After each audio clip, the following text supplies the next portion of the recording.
प्रिय छात्र छात्राओं, मॉडर्न स्टडी सेंटर के हिंदी वर्ग में आप लोगों का हार्दिक स्वागत है।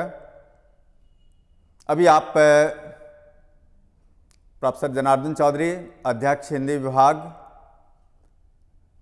KSR कॉलेज सरायरंजन से तुमुल कोलाहल कलह में कविता का दूसरा व्याख्यान सुन रहे हैं। तो आप पाठ शुरू करें। तुमुल कोलाहल कलह कविता के कवि का नाम जयशंकर प्रसाद। इस व्याख्यान में आप बहुवैकल्पिक प्रश्नोत्तर पर बात करेंगे और फिर लघुत्तरीय और दीर्घोत्तरीय प्रश्नोत्तर पर भी बात करेंगे, इसका अध्ययन करेंगे। तो हम पहले शुरू कर रहे हैं बहुवैकल्पिक वस्तुनिष्ठ प्रश्नोत्तर। सबसे पहले कवि का जन्म कब हुआ इस पर बात करते हैं। तो आप देख रहे हैं जयशंकर प्रसाद का जन्म किस वर्ष हुआ। इसका उत्तर होगा 1889, अर्थात ए होगा। पहले प्रश्न का उत्तर ए हुआ। दूसरे प्रश्न में आप देख रहे हैं जयशंकर प्रसाद का जन्म कहां हुआ था। ऑप्शन में आपको दिया हुआ है वाराणसी, इलाहाबाद, पटना, कानपुर। तो इसका उत्तर होगा वाराणसी, अर्थात ए। जयशंकर प्रसाद के पिता का नाम क्या था। आप देख रहे हैं ऑप्शन में दिया हुआ है शिवरत्न साहू, देवी प्रसाद साहू, राम प्रसाद साहू, देवकांत साहू। तो ये दो नाम तो अलग का है, लेकिन ये दोनों नाम इनके परिवार का ही है। देवी प्रसाद साहू या देवी प्रसाद उनके पिता का नाम था, अर्थात ये सही होगा, बी सही होगा। शिवरत्न साहू तो उनके दादा का नाम था, पितामह का नाम था। जयशंकर प्रसाद के पितामह का नाम क्या था, अभी तुरंत आप लोगों को बताया गया है। शंभुरतन साहू, देवी प्रसाद साहू, राम प्रसाद साहू, देवकांत साहू। यहां पर आप देख लीजिए जयशंकर प्रसाद के पितामह का नाम क्या था। तो यहां पर शंभुरतन साहू भाई का नाम है, देवी प्रसाद साहू उनके पिता का नाम है, देवकांत साहू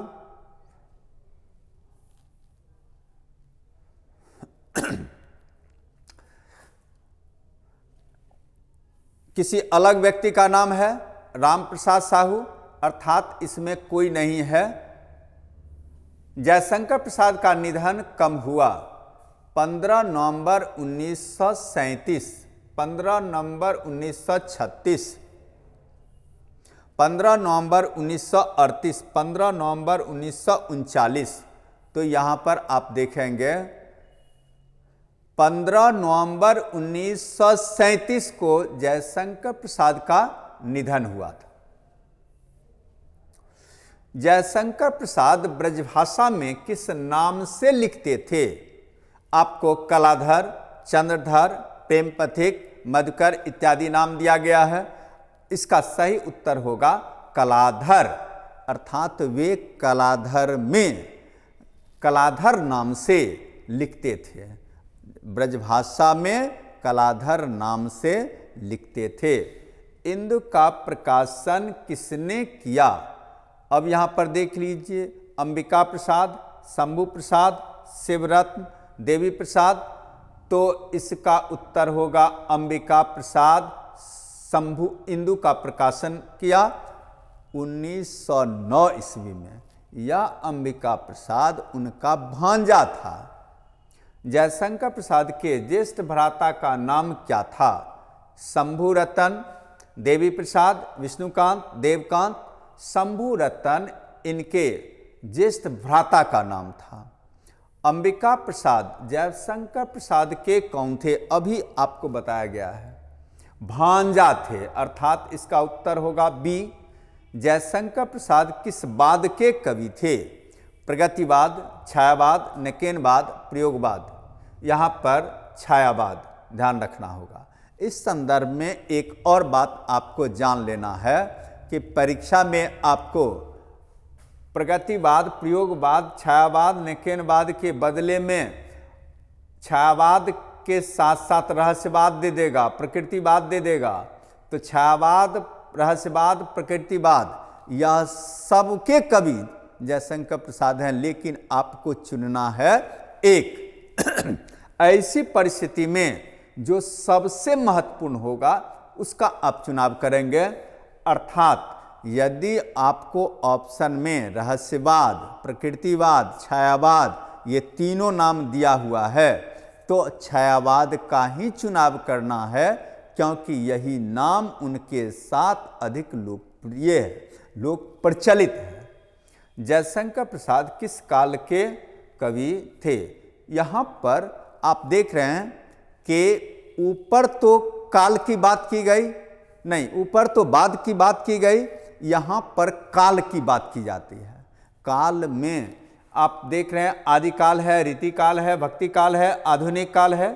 तो आपको यहाँ पर ध्यान रखना होगा कि जयशंकर प्रसाद आधुनिक काल के कवि होंगे। निम्नलिखित में कौन सी रचना प्रसाद की नहीं है? आप यहाँ पर देख रहे हैं साकेत, चंद्रगुप्त, झरना, आंसू। साकेत इनकी रचना नहीं है। साकेत के रचनाकार मैथिली शरण गुप्त हैं। तो इस तरह ए सही होगा। तुमुल कोलाहल कलह में कविता किससे ली गई है? झरना, कामायनी, लहर, आंसू। तो आपको बताया ही गया है कामायनी से यह कविता ली गई है, अर्थात बी सही होगा। तुमुल कोलाहल कलह में कविता कामायनी के किस सर्ग से ली गई है? उसके सर्गों का नाम यहाँ पर लिखा हुआ है, इसका बी सही होगा, श्रद्धा सर्ग से इसको। जयशंकर प्रसाद की रचना कौन सी है? हल्दी घाटी, बीना, यामा, ध्रुव स्वामिनी। यहाँ पर आप देख रहे हैं इसमें डी सही होगा, ध्रुव स्वामिनी इनकी सही रचना।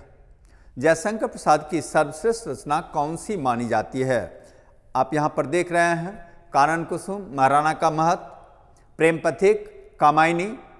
तो सर्वश्रेष्ठ रचना जयशंकर प्रसाद की कामायनी है। तो तुमुल कोलाहल कलह में कविता में किसका वर्णन किया गया है? आप देख रहे हैं इरा, श्रद्धा, उर्वशी, मेनका। यहाँ पर इरा नहीं, श्रद्धा का वर्णन किया गया है, अर्थात इसका सही उत्तर बी होगा। कुसुम विकसित प्रात रे मन में, कुसुम विकसित प्रात में कौन अलंकार है? ऑप्शन में आपको दिया गया है उपमा, रूपक, उत्प्रेक्षा, अन्योक्ति।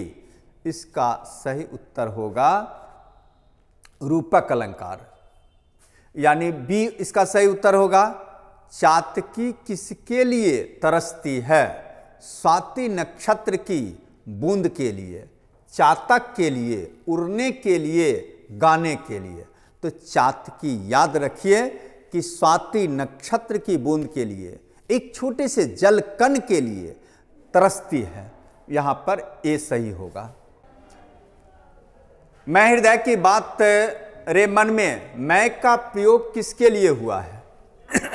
श्रद्धा, इरा, उर्वशी, देवकी। यहां पर मैं शब्द का प्रयोग श्रद्धा के लिए हुआ है, अर्थात ए है। कामायनी किसे कहा गया है? श्रद्धा, इरा, उर्वशी, सीता। यहां कामायनी श्रद्धा को कहा गया है, अर्थात ए होगा। चंद्रगुप्त प्रसाद की किस प्रकार की रचना है? नाटक, उपन्यास, कविता, कहानी।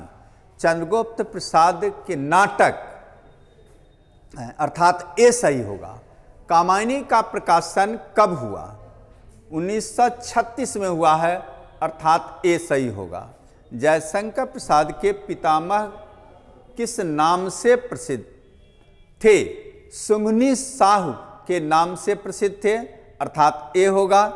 प्रसाद जी किस उम्र में पितृहीन हो गए? 12 वर्ष में, अर्थात ए सही होगा। उर्वशी चंपू काव्य के कवि का नाम क्या है? जयशंकर प्रसाद सही है, ए होगा। सजल जलजात का क्या तात्पर्य है? रसपूर्ण कमल, जल में डूबा कमल, कमल, खिला कमल। यह 4 ऑप्शन आप देख रहे हैं, इसमें ए सही होगा, रसपूर्ण कमल। आपकी सुविधा के लिए यहां पर आंसर शीट लगा दिया गया है। आगे हम दीर्घोत्तरीय और लघुत्तरीय प्रश्नोत्तर पर बात करेंगे। पहले लघुत्तरीय। हृदय की बात का क्या अर्थ है? हृदय की बात का तात्पर्य है मन की बात। हृदय में प्रेम, दया, ममता, कोमलता आदि का वास होता है। इन भावनाओं से युक्त बातों को हृदय की बात कहा गया है। दूसरा है सरस कहने का तात्पर्य क्या है? किसको? बरसात को। बरसात को सरस कहने का क्या तात्पर्य है?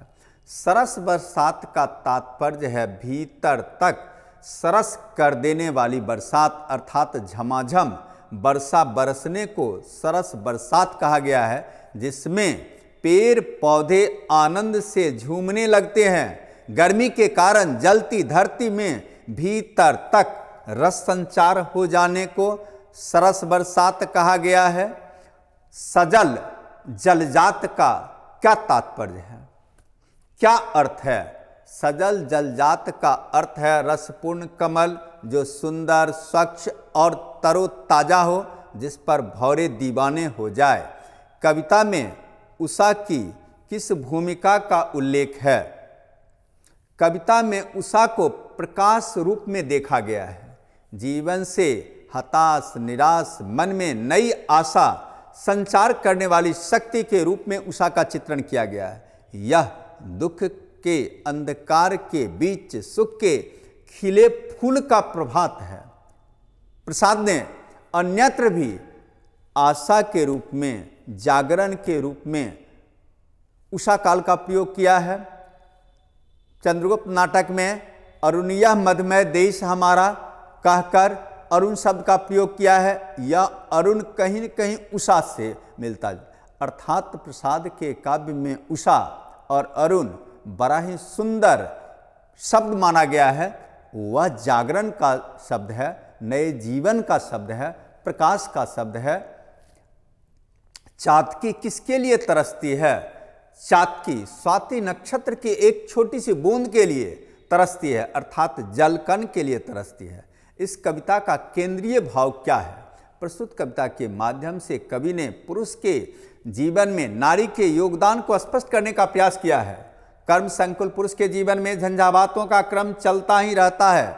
नारी उसके तपते मन पर शीतल अवलेप लगाने का काम करती है। यहाँ श्रद्धा संपूर्ण नारी वर्ग का प्रतीक है। नारी पुरुषों की आह्लादिका शक्ति होने के साथ साथ संचालिका वृत्ति भी होती है। नारी जीवन से निराश, उदास, दुखी मन के लिए सुख सौंदर्य की प्रतिमूर्ति होती है। प्रसाद की काव्यगत विशेषताओं का वर्णन करें। इसका उत्तर होगा छायावाद के पुरोधा कवि प्रसाद वास्तव में भारतीय संस्कृति के प्रवक्ता के रूप में दिखाई पड़ते हैं। संपूर्ण भारतीय संस्कार संस्कृति उनके साहित्य में उतर गया है। वे वास्तव में कवि तो थे, लेकिन कवि होने के साथ साथ एक बड़े साधक के रूप में दिखाई पड़ते हैं। उन्होंने दुखमय संसार में जीवन के प्रति आंसू तो बहाया है, परंतु झरना लहर के रूप में जीवन यात्रा करने का संदेश भी दिया है। इतना ही नहीं, कामायनी के साथ टूटे बिखरे जीवन की शुरुआत कर नव निर्माण पर भी काफी जोर दिया है। इस प्रकार प्रेम पथिक प्रसाद प्रेम गान तो करते हैं ही हैं, राष्ट्रगान में भी पीछे नहीं रहते हैं। वह एक तरफ यह जरूर कहते हैं कि ले चल मुझे भुलावा देकर मेरे नाविक धीरे धीरे, जिस निर्जन में सागर लहरी अंबर के कानों में गहरी निश्चल प्रेम कथा कहती हो। इसके साथ साथ वो यह भी कहते हैं, अरुणिया मधुमय देश हमारा, जहाँ पहुँच अनजान क्षितिज को मिलता एक सहारा। अर्थात प्रेम में प्रकृति या रोमांचकारी या छायावादी प्रेम का जो रूप है वह तो प्रसाद के काव्य में है ही। राष्ट्रगीत का भी उत्कर्ष रूप प्रसाद के नाटकों में देखा जाता है, प्रसाद के नाटकों के गीतों में देखा जाता है। अर्थात उनके गीतों में देखा जा सकता है। झरना, आंसू, लहर, कामायनी की कोमल कल्पना नाटकों के गीत में राष्ट्रीयता से अनुप्राणित हो जाती है। इस तरह आपने इस पूरे पाठ को पूरा कर लिया। अब धन्यवाद, दूसरे पाठ में फिर